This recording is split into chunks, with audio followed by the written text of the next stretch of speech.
Fala galera, eu sou o Castilista e eu estou aqui novamente no canal para fazer um vídeo em defesa de Getúlio Vargas, onde eu irei desmentir falsas afirmativas sobre sua trajetória governamental e pessoal.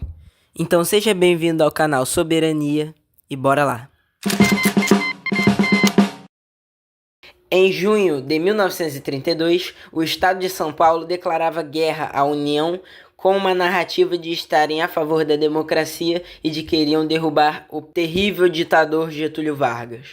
Essa revolta surgiu 2 anos após a gloriosa Revolução de 30, onde Vargas conseguiu consolidar-se como líder da nação, apoiado por tenentistas e partes da sociedade civil. A chegada de Getúlio ao poder foi em um contexto de caos por conta da crise de 29.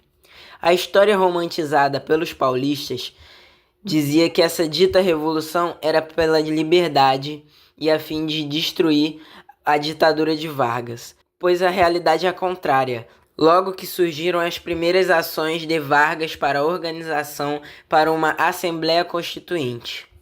Se Vargas já havia convocado uma eleição para a Constituinte um mês antes da Revolução de 32, por que deu-se o levante constitucionalista? Simples, a tentativa do retorno da oligarquia paulista da República Velha ao poder, já que tinha sido derrubada na Revolução de 30. O levante tinha o interesse de atender às manifestações dos cafeeiros do Estado. Para o Estado de São Paulo, o 11 de julho é uma data para lembrar esse levante, mas ficou marcado como o início de um levante que foi contra o povo brasileiro. Eu nem sei se eu deveria estar falando sobre isso, já que essa é a narrativa puramente falaciosa e mentirosa. Mas, como ela é muito compartilhada, inclusive em escolas, sim, eu já ouvi professor colocando a culpa no Vargas por causa disso. Enfim, como é uma coisa falsa, porém muito compartilhada, eu decidi falar sobre. Olga Benário era uma judia alemã comunista que durante o período da Era Vargas foi ativista do PCB e militante que lutou ativamente na Intentona Comunista de 1935. Mas a história mais conhecida sobre isso é que, por ela ser judia, teria sido deportada para a Alemanha por Getúlio Vargas como um presente por sua admiração a Hitler. Tá, e agora eu vou explicar que isso é uma coisa totalmente idiota e que queriam dar uma imagem de fascista malvado para o Vargas. Recapitulando, em novembro de 1935 eclodiu em Natal, Recife e algumas partes do Rio de Janeiro um levante comunista liderado pelo Prestes, onde houve confronto entre o exército, se eu não me engano, no 3º Regimento de Infantaria na Urca, onde 29 militares morreram nesse levante. Após todo o caos ser controlado, Prestes foi preso no bairro do Meier, no Rio de Janeiro, na companhia de Olga Benário. Olga era alemã, de origem judaica, e foi enviada pela Internacional Comunista para ser uma espécie de guarda-costas do Luiz Carlos Prestes. Porque o PCB era um partido que representava a União Soviética no Brasil. Bom, eles foram presos e separados, levados para uma casa de detenção e nunca mais se viram. Durante o tempo de prisão, algumas partes da sociedade queriam a libertação dela e também um habeas corpus para que ela não saísse do Brasil. Resumindo, seu habeas corpus foi negado, inclusive o processo que está arquivado no Supremo Tribunal Federal está público e qualquer um pode ir lá e atestar que o presidente Getúlio Vargas não teve a participação ativa na expulsão de Olga Benário do Brasil. Foi efetivada a expulsão em 1936 e ela morreu lá no campo de concentração. Para vocês terem noção de que ninguém tinha conhecimento sobre esses campos de churrascamento que ela foi, em 1936, que foi o ano que ela foi deportada, foi o mesmo ano que estava acontecendo os Jogos Olímpicos na própria Alemanha. E ninguém tinha conhecimento sobre esses campos. E mesmo assim,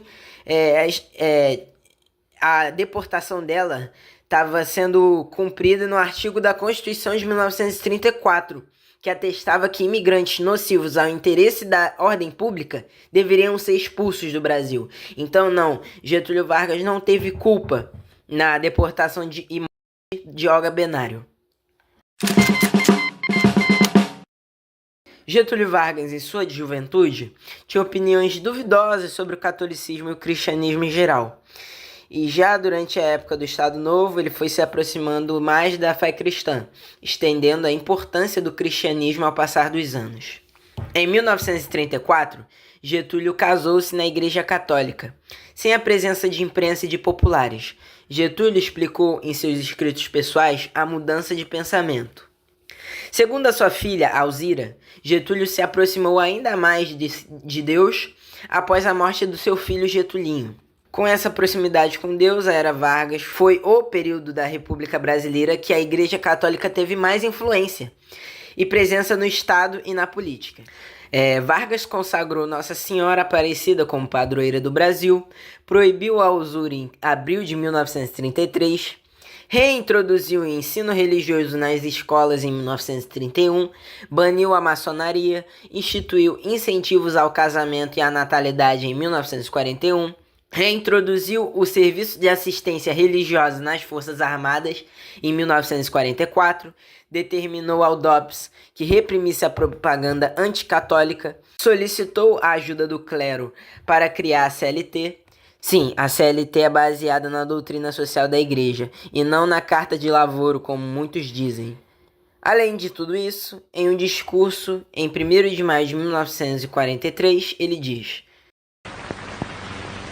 as promessas do candidato da Aliança Liberal e as afirmativas do discurso de posse do chefe do governo provisório em 13 de novembro de 30 foram ultrapassadas, pois conseguimos organizar o trabalho nacional segundo os princípios cristãos da justiça social, sem abalos econômicos.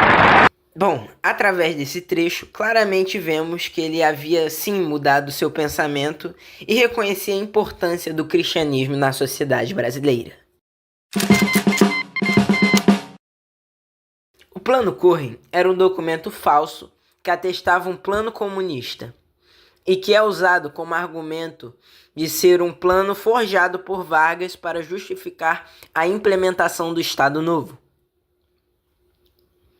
Primeiramente, os documentos foram forjados pelo general Olímpio Mourão Filho e também pelo general Eurico Gaspar Dutra.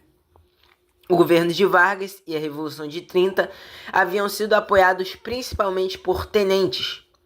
Diferente desses tenentes, os generais tinham o intuito de criar um caos político, fazendo com que a imprensa e a população começassem a pressionar o governo e permitindo que Vargas assinasse a Garantia de Lei da Ordem, a GLO, e assim permitindo que os militares impedissem as eleições e talvez assumissem o poder.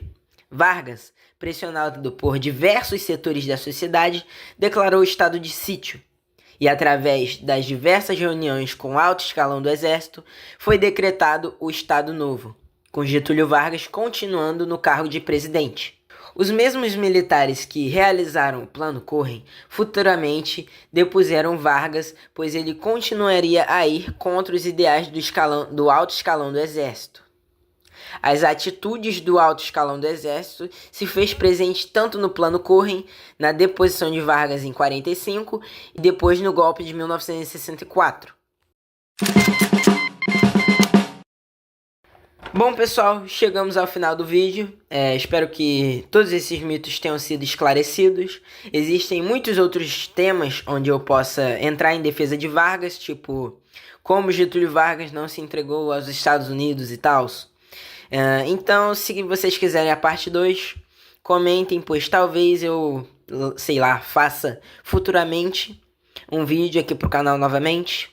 Enfim, muito obrigado por me ouvir até aqui e tchau!